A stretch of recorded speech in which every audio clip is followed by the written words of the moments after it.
क्योंकि अगर मैं तुम्हें डायरेक्ट बताती तो तुम सुनती ही ना। जुनैद मुझे बार बार अप्रोच करता है और ऐसे ही तंग करता है। अपनी बकवास बंद करो। तुम्हें कॉल करने से पहले मेरी जुनैद से बात हो चुकी है और वो मुझे सब क्लियर कर चुका है। असल में ना तुमसे ये बर्दाश्त ही नहीं हो रहा कि जुनैद और मेरा रिश्ता होने जा रहा है, इसलिए तुम सिर्फ और सिर्फ जेलस फील कर रही हो। मुझे माफ कर दो आयशा, अनजाने में मैं तुम्हारा दुख समझ नहीं पाई। जब बात अपनी औलाद पर आई ना तो महसूस हुआ। बेशक औलाद का दुख बहुत बड़ा होता है।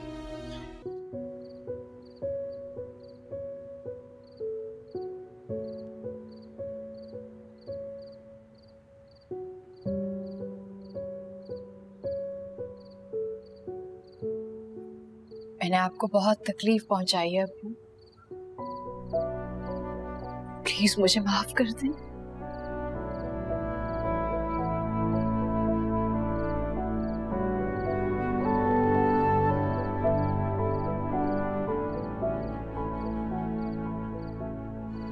खामोशी से चली जाओ इस घर से।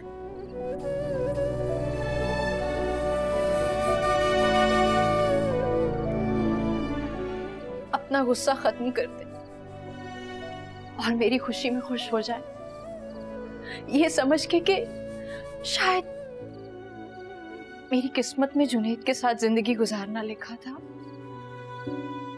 किस्मत नहीं, ये सब कुछ तुमने खुद चुना है अपने लिए, जैसे नेकी और बदी में से किसी एक चीज को चुना जाता है।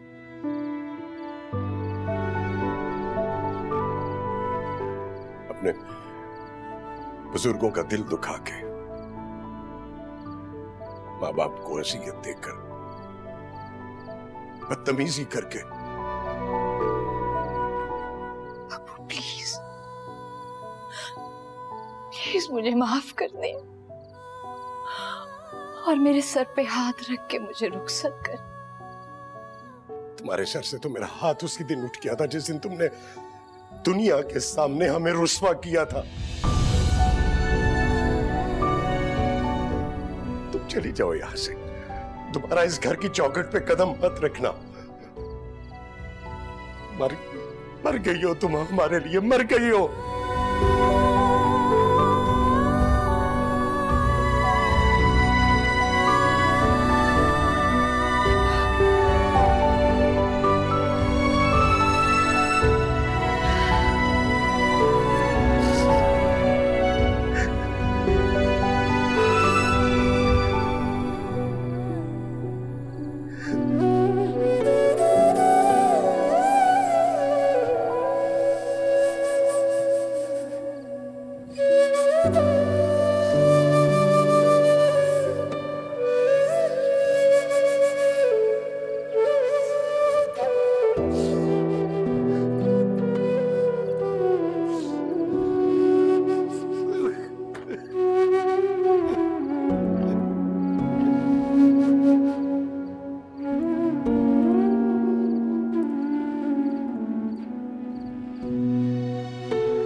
अम्मी ने बताया था कि आप यहाँ आई हुई हैं,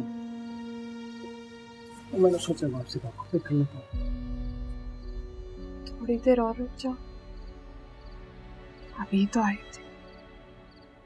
अभी दोपहर को आई थी ना? रात के 12 बज रहे हैं।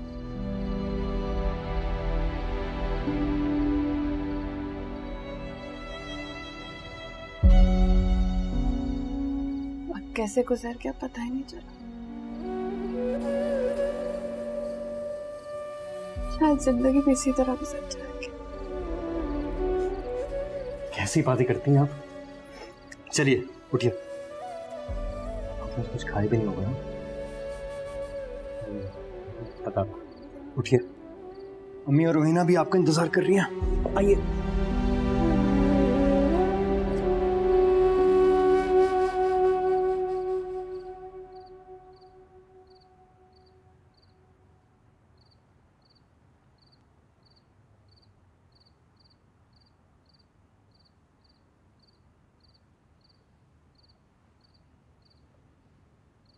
सबू चली गई वो यहाँ से, कभी वापस नहीं आएगी। मैं जानती हूँ आप उससे कभी बात नहीं करेंगे, कभी उसकी तरफ देखेंगे भी नहीं। अगर वो है तो वो आप ही का खून, आपकी औलाद। उसके लिए दुआ करें कि वो अपनी जिंदगी खुशियों के साथ गुजार दे।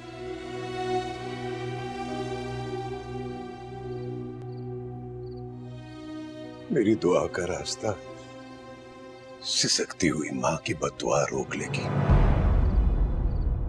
इसी बात से खौफजदा हूं मैं।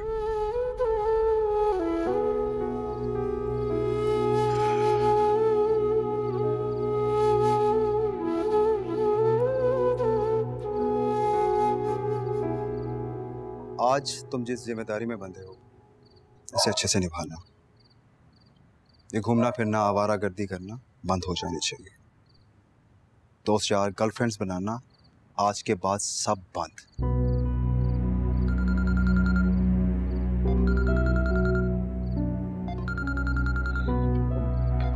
भाई, और ये जो लड़कियों की तुम्हें कॉल्स आती है ना, आज के बाद नहीं आनी चाहिए।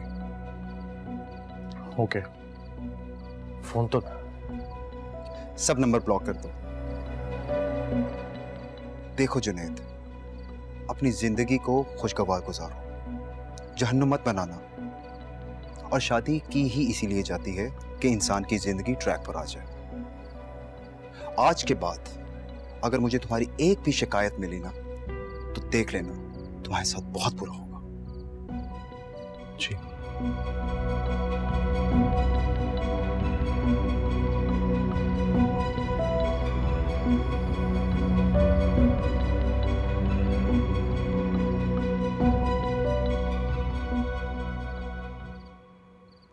पता है, जब मैं इस घर में आई थी तो मैं भी बहुत घबराई हुई थी,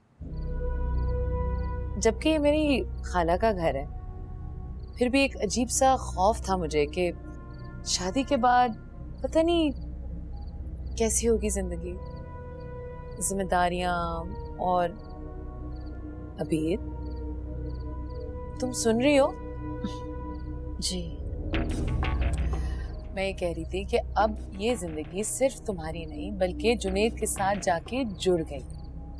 और वक्त के साथ साथ तुम्हें कुछ अच्छी बातें, कुछ कड़वी बातें सुननी पड़ेंगी, शौहर की बातें, उसके नखरे, लेकिन क्या सही है और क्या गलत उसकी समझ, और बुरे वक्त में उसका साथ देना, खड़े रहना। अब ये सारी चीजें जो हैं ये तुम पर फर्ज बन गई।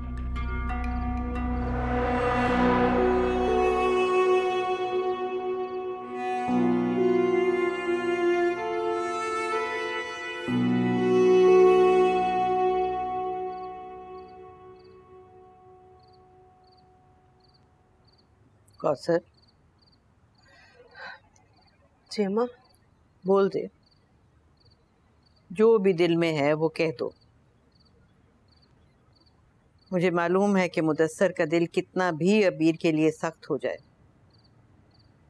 लेकिन तुम्हारे दिल में उसी का ख्याल रहेगा। मैं तो माँ हूं ना, पता नहीं क्या कर रही होगी मेरी बच्ची।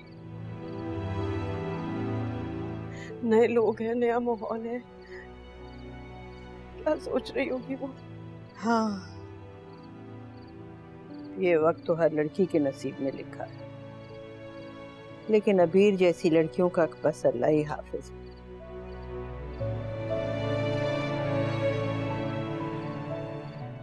जो लड़कियां अपनों की दुआओं में रुखसत होती हैं, उनका घर आबाद रहता है, खुश रहती हैं, वो अच्छे बुरे वक्त में बड़े उनके साथ होते हैं। और अब अबीर को अपना अच्छा बुरा वक्त खुद ही देखना है। नहीं अम्मा, नहीं, ऐसा तो मत कर। हकीकत को कोई नहीं बदल सकता कौसर। उसे कितना समझाया, प्यार से, मोहब्बत से, डांट कर, सख्ती की, लेकिन वो तो ना समझी। और कैसे बाप की आंखों में आंखें डालकर उसने घर से भाग जाने का कहा।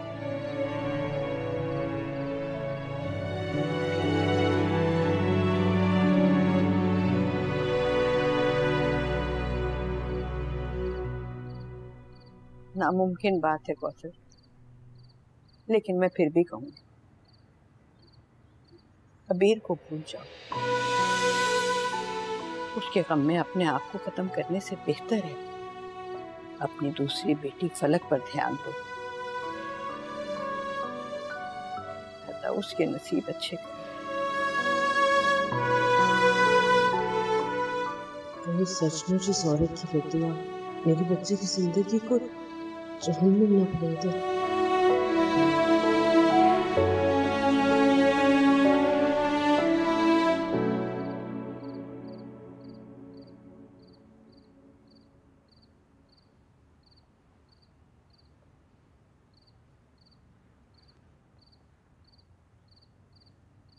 आप यहाँ बैठिए।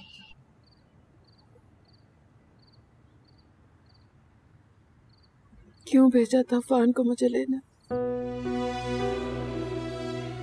बहुत सुकून था मुझे अपने घर में। यहाँ आके एक अजीब सा खालीपन है। घबराहट हो रही है मुझे। वहाँ जाके आप मोहसिन के लिए पल पल मरती हैं, पल पल तड़पती हैं। अच्छा है ना अगर मर जाऊं? किसके लिए जीऊं मैं? मेरे तो जीने का मकसद ही चला गया। आप मेरे लिए जिए।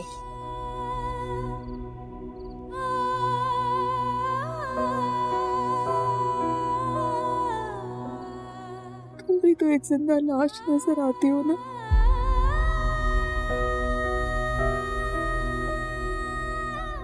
फिर भी रहना है यहाँ। कब तक? जब तक खुदा की दी हुई सांसें चल रही हैं। एक एक सांस भारी है मुझ पे। बस मेरी रूह मेरे जिस्म से आजाद हो जाए, मैं अपने मोहसिन से जा मिलूं।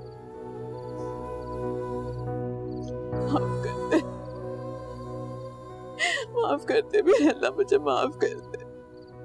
मेरे कुफर को, मेरी नाफरमानी को, मेरी नाशुक्री को मुझे माफ कर दे लम्या। मेरे बच्चे को माफ कर दे। वो तो बस इश्क ही था, मगर तू समझा के मेरा खुदा बन गया है तू। जिंदगी तो तुम्हारी अब मुश्किल होगी, लेकिन दुआएं मांगोगी तुम। नसीब नहीं होगी तुम्हें। जवान बेटी की मौत का तुम दिल में लिए, इस माँ की बद्दुआ है तुम्हें। बद्दुआ बन गया है तू। चलिए एक बात तो अच्छी हो गई, हम पे से जुनैद की जिम्मेदारी उतर गई और उसको समझाने और सुधारने के लिए एक लड़की आ गई। अल्लाह करे ऐसे ही हो। बस तुम उस लड़की को समझाती रहना कि उसे पटरी पर ले आए। मैं भी उसको समझा के ही आ रही हूँ और वो मुझे काफी समझदार लगी। क्या कुछ नहीं किया इस लड़के के लिए, बचपन से लेकर आज तक इसकी हर ख्वाहिश पूरी की, कभी किसी चीज की कमी नहीं आने दी। सोचा था कि ये हमारा मान रखेगा, एहसास करेगा हमारा, लेकिन नीलम जैसी लड़की को छोड़कर ऐसे खानदान में शादी की जिनकी तो नाक ही बहुत ऊंची है। अरे लड़की वाले लड़के वालों को सर आंखों पर बिठाते हैं, और एक ये लोग थे कि बस। छोड़े अम्मी, ऐसी बातों से तकलीफ ही होगी। बस आप दुआ करें कि किसी तरह मेरे भाई की जिंदगी संवर जाए। अल्लाह करे कि ऐसा ही हो। क्या मतलब है शादी तुमसे पूछ के करता?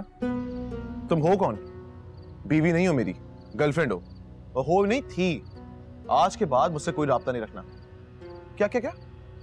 ओ हेलो, एक्सक्यूज मी, मुझे सिखाने की जरूरत नहीं है, सब जानता हूं मैं। आबिद रहीम के साथ तुम्हारा चक्कर, मोहसिन, साकिब, रिजवान और वो क्या नाम था, नवीद, हाँ, सबको तो तुमने फ्री कराया हुआ था। अब मुझे पता। अब बात सुनो, आज के बाद ना मुझे फोन मत करना, बल्कि तुम क्या मुझे फोन नहीं करोगे, मैं खुद तुम्हारा नंबर ब्लॉक कर रहा हूँ। बेवकूफ समझती हूँ। तो टाइम पास कर रही थी, अब ठीक है।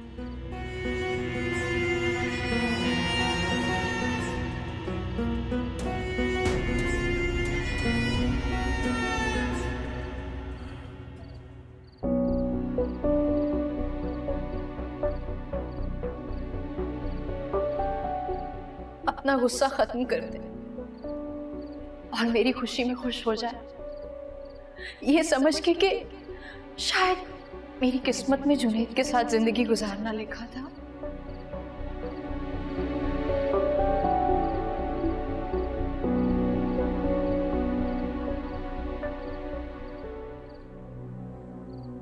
मैं कभी सोच भी नहीं सकता कभी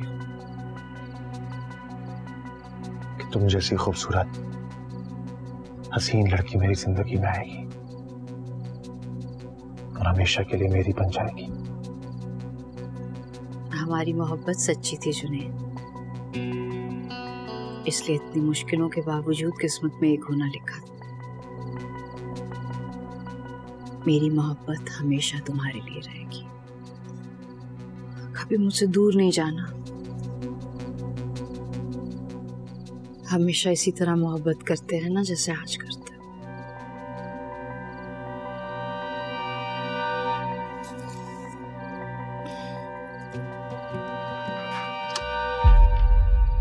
जुनैद, मुझसे पहले तुम्हारी जिंदगी में कौन था? ये कैसा सवाल है जुनैद? मेरे लिए इस सवाल का जवाब जानना बहुत अहम है वीर।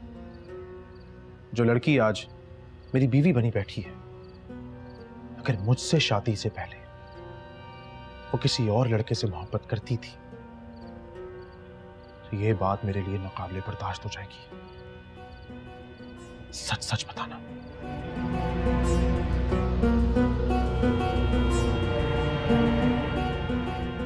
मेरी जिंदगी में अगर आपसे पहले कोई और होता तो आज मैं उसके कमरे में उसकी दुल्हन बन के बैठी होती। आप मेरी पहली और आखिरी मोहब्बत हो जुनैद।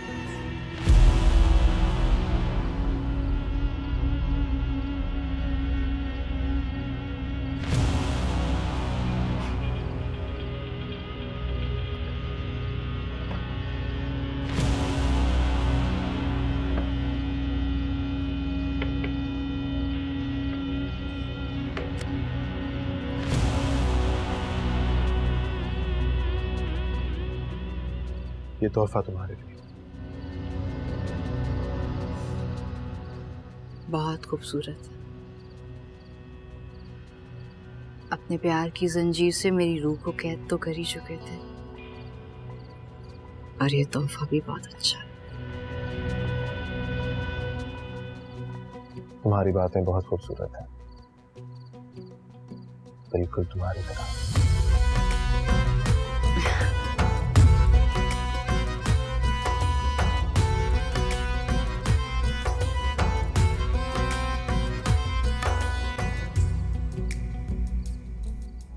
हाँ, लेकिन लड़की के लिए शादी के बाद उसका ससुराल ही सब कुछ होता है। अब हम देखते हैं कि तुम कितनी जल्दी इस घर को और घर वालों को अपनाती हो। और हाँ, एक बात और, अब तुमने अपने माँ बाप से कुछ नहीं कहना। तुम मेरी बहू हो, तुम्हें जो भी चाहिए सिर्फ मुझसे कहना।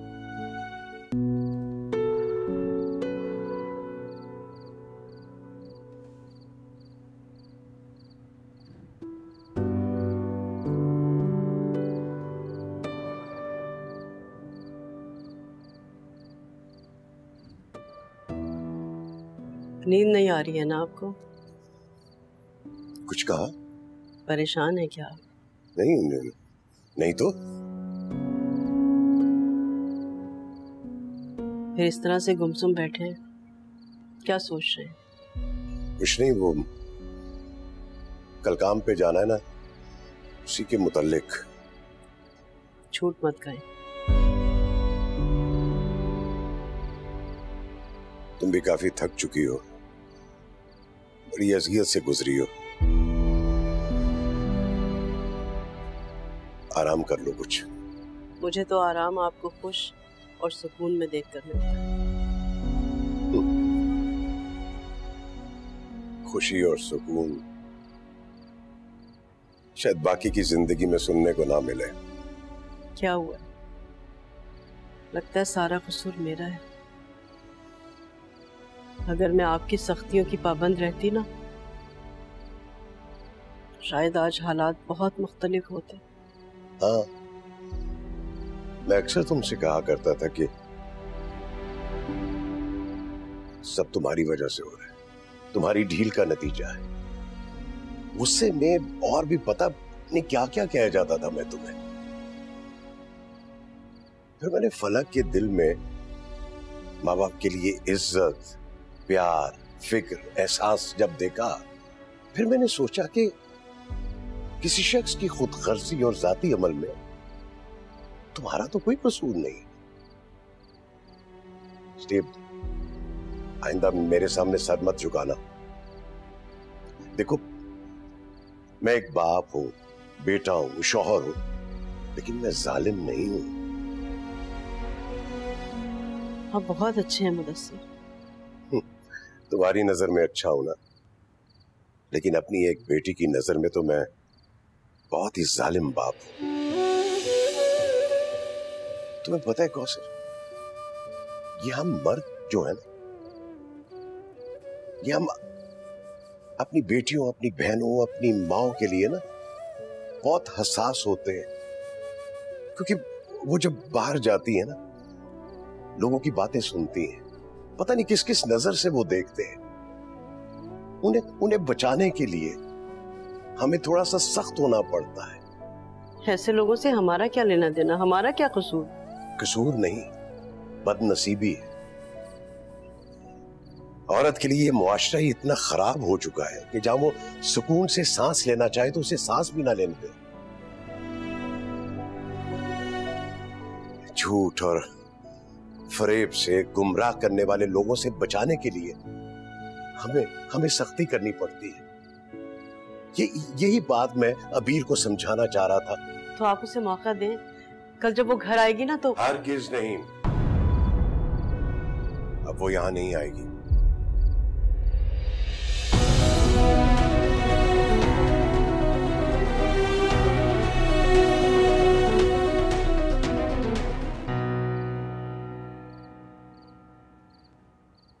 ये देखें, ठीक है? हाँ ठीक है। वैसे आपको कल काम पे जाने की जरूरत ही क्या है? आप ऑलरेडी इतना थक गए हैं, कल छुट्टी ले लेते। बहुत जरूरी मीटिंग है, मैं जल्दी आ जाऊंगा। कल सुबह ही सुबह अबीर के मैके वाले आ जाएंगे। शायद। शायद? क्या मतलब? मेरा नहीं ख्याल कि वहां से कोई आएगा। अरे भाई, नई नई शादी हुई है, लड़की अभी घर आई है, सुबह मैके वाले आते हैं, ये रस्मो रवाज, रख रखाव सब रखते हैं। मेरे खानदान ने भी रखा था। हाँ, खाला ने खुशी खुशी तुम्हारा हाथ मेरे हाथ में दिया था, लेकिन अबीर, पता नहीं क्यों मुझे महसूस हुआ है कि उसके घर वाले इस रिश्ते से राजी नहीं है। और वैसे भी हमें इन लोगों के साथ रख रखाव रखने की कोई जरूरत नहीं है, वो भी ना रखें तो बहुत अच्छा है। पता है क्या, अम्मी सही कह रही थी, लड़की वाले ऐसे भला कहाँ करते हैं। तुम खुद ही देख लो, मेरी कजन हो, एक ही खानदान से हम लोग, लेकिन खाला ने कोई कसर नहीं छोड़ी थी। अरे भैया, आपके साहबजादे ने नीलम को छोड़ के इतनी जुनूनी मोहब्बत की थी उस लड़की से, तो उस लड़की में कोई तो खास बात होगी जो वो इतनी पसंद आई उसको। हाँ, उनका एक होना नसीब में लिखा था, सो वो हो गया। खैर, अब हमें अबीर को तस्लीम कर लेना चाहिए और इसमें खाला की भी खुशी। अम्मी की खुशी सर आंखों पर, और मेरे भी।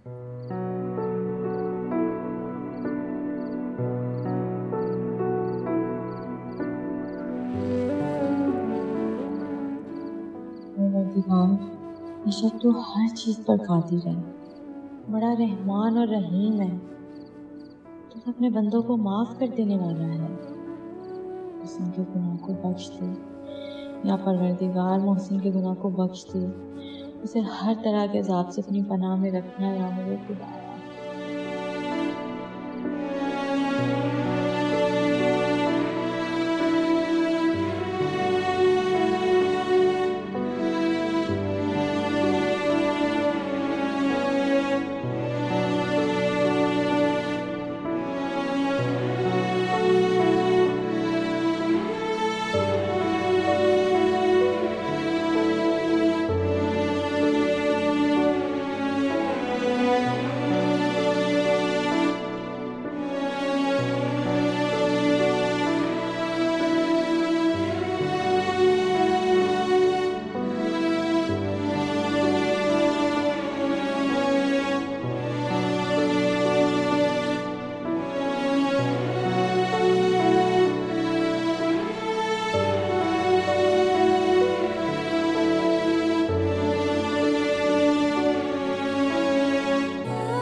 बहुत खूबसूरत लग रही हो। सुनो, तुम थोड़ी सी ज्वेलरी और पहन लो। नहीं भाभी, मुझे बस इतनी पहनना पसंद। अरे अभी तुम नई नई घर में आई हो, आज तुम्हारा पहला दिन है, नई दुल्हन हो। मैं नहीं चाहती कि किसी भी चीज की कमी हो, और मैं नहीं चाहती कि तुम्हारे घर वालों को हमें ताना देने का एक बहाना मिले। देखो, तुम हमारे घर की बहू हो, इज्जत हो। मेरे घर वाले? हाँ, अभी वो आने वाले होंगे ना नाश्ता लेके, हम वही तो नाश्ता करेंगे। हाँ, लेकिन अगर मेरे घर वाले नाश्ता नहीं लेके आए तो नाश्ता नहीं मिलेगा? नहीं, मिलेगा नाश्ता, लेकिन हमारा तो फर्ज बनता है कि हम वेट करें। क्या हुआ? कुछ नहीं, वो जुनैद नहीं है, कहीं नहीं जा रहा है। और वैसे मैंने कल अथर से कहा था कि जल्द अज जल्द तुम दोनों को हनीमून पे भेज दो, ताकि तुम वापस आके घर की जिम्मेदारियों में मेरा हाथ बटाओ और जुनैद फौरन ऑफिस ज्वाइन करे। वैसे शादी के बाद शौहर का दिल तो नहीं जाता है ऑफिस जाने का, लेकिन तुमने उसको पाबंद करना है कि वो तुम्हारी और घर की किसी भी जिम्मेदारी में कोताही ना करे। ठीक है? जी। कल के थके हुए, रात भर ठीक से सोए नहीं, क्या जरूरत है आज काम पर जाने की? कोई काम बंद तो नहीं हो जाएगा अगर तुम एक दिन नहीं जाओगे। खामखा की जिद पकड़ी हुई है तुमने। माँ जी बिल्कुल ठीक कह रही हैं, आप एक दिन और आराम कर लेते ना। अब अगर ऐसे जाएंगे और तबीयत मजीद बिगड़ गई तो? कुछ नहीं होता मुझे। फलक से मैंने कहा था मुझे सर दर्द की टेबलेट दे दे, पता नहीं कहाँ रह गई है। फलक, अब मैं लेकर आती हूँ।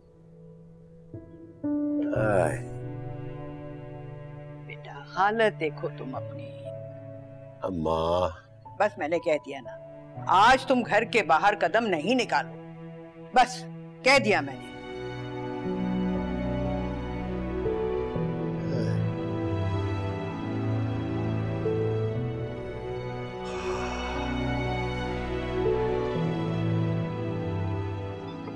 वाह भाई, नई नवेली दुल्हन के साथ नाश्ता करने का अपना ही मजा था। सही कह रही हैं। तुम उदास हो अबीर? नहीं तो। कोई बात है तो मुझे बताओ, क्या क्या हुआ है? जुनैद ने कुछ कहा है? भाई मैं क्यों कुछ कहूँगा? इसने कुछ कहा या तंग किया ना तो मुझे बताना, मैं पूछूंगी इसे। जुनैद ने मुझे कुछ नहीं कहा। तो फिर ये उदासी? अरे भाई, आज इसका पहला दिन है, इतना सारा घर फैमिली छोड़ के आई है, इतना आसान नहीं है। हाँ, लेकिन लड़की के लिए शादी के बाद उसका ससुराल ही सब कुछ होता है। अब हम देखते हैं कि तुम कितनी जल्दी इस घर को और घर वालों को अपनाती हो। और हाँ, एक बात और, अब तुमने अपने माँ बाप से कुछ नहीं कहना। तुम मेरी बहू हो, तुम्हें जो भी चाहिए सिर्फ मुझसे कहना। आप क्यों? अबीर अब जुनैद की जिम्मेदारी है, वही अपनी बीवी के लिए सब कुछ करेगा। क्यों जुनैद? जी भाई।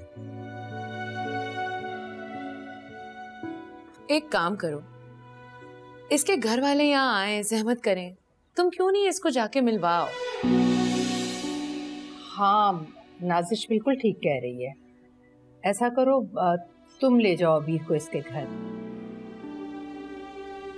हाँ, जाओ बेटा, जाओ जी, जाओ, शाबाश।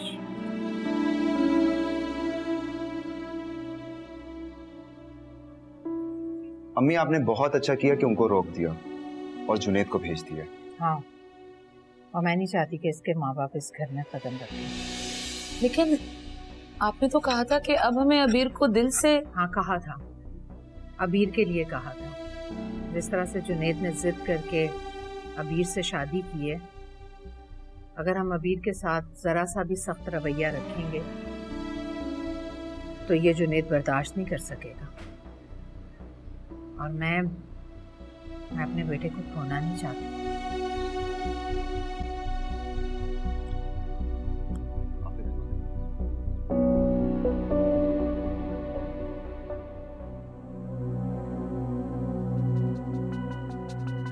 क्या करूं?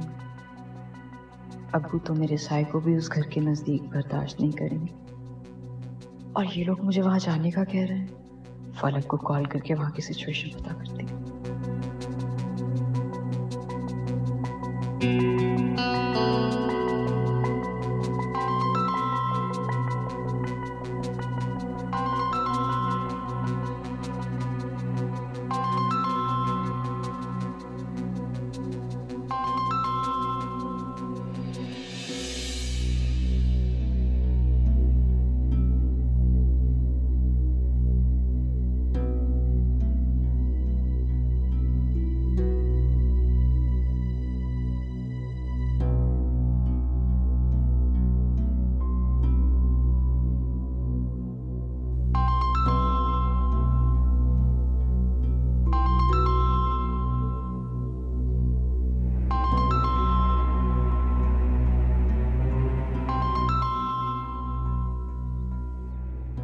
कि तो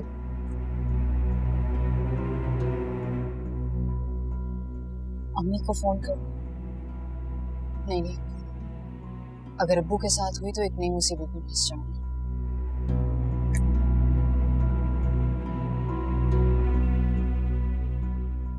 चले?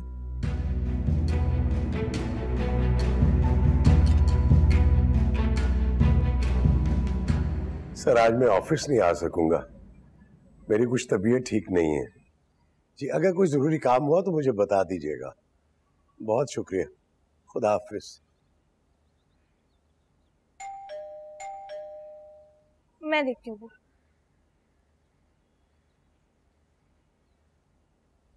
अब्बू, वो दूध का बिल है। ये तो तुम जिसके लिए इंतजार कर रही हो ना, उसने नहीं आना। और अगर आ गई तो मैं उसे धक्के देके निकाल दूंगा। शादी हो चुकी है अब उसकी, अगर आएगी भी ना तो अपने शौहर के साथ आएगी। आप उसके शौहर के सामने उसको। अरे, जिसे हमारी इज्जत का ख्याल नहीं आया, तुम्हें उसकी इज्जत की पड़ी है, और वो भी उस लड़के के सामने।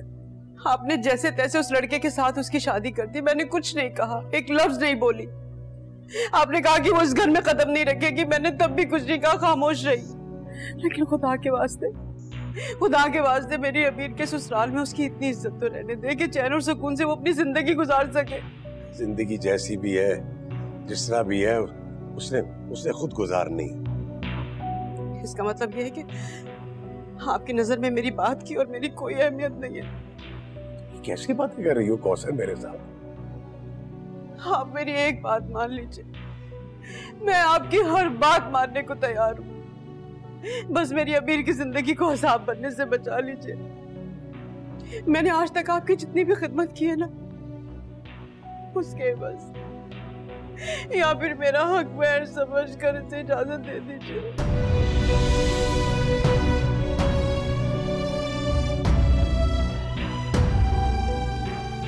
मुदस्सिर, मेरी बात तो सुने आप। जाने दो उसे। देख भी रही हो कि उसकी तबीयत ठीक नहीं है, हालत खराब है, लेकिन फिर भी रो रो कर वास्ते दे दे कर उसको मजबूर कर रही हो। अरे कुछ तो अकल करो। और वो जो हमारे मुंह पर कालक मल के गई है ना, उसको तो हम शायद याद भी नहीं है। और लेकिन यहाँ इस घर में अब तक उसकी वजह से खून जलाया जा रहा है।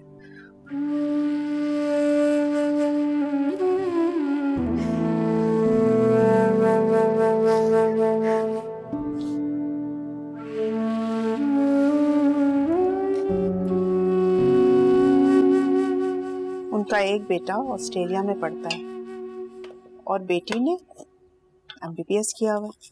माशाल्लाह से बहुत अच्छे लोग हैं, बल्कि मेरे जितने भी पड़ोसी थे ना, वो बहुत अच्छे लोग हैं।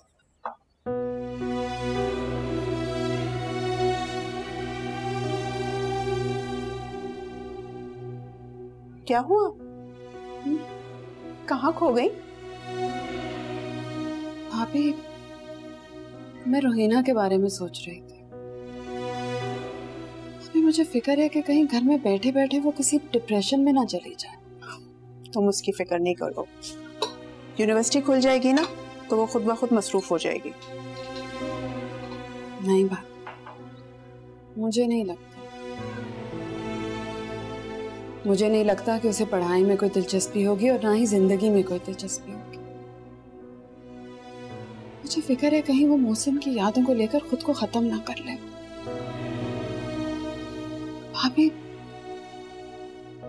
हम उसकी शादी क्यों नहीं करवाते थे?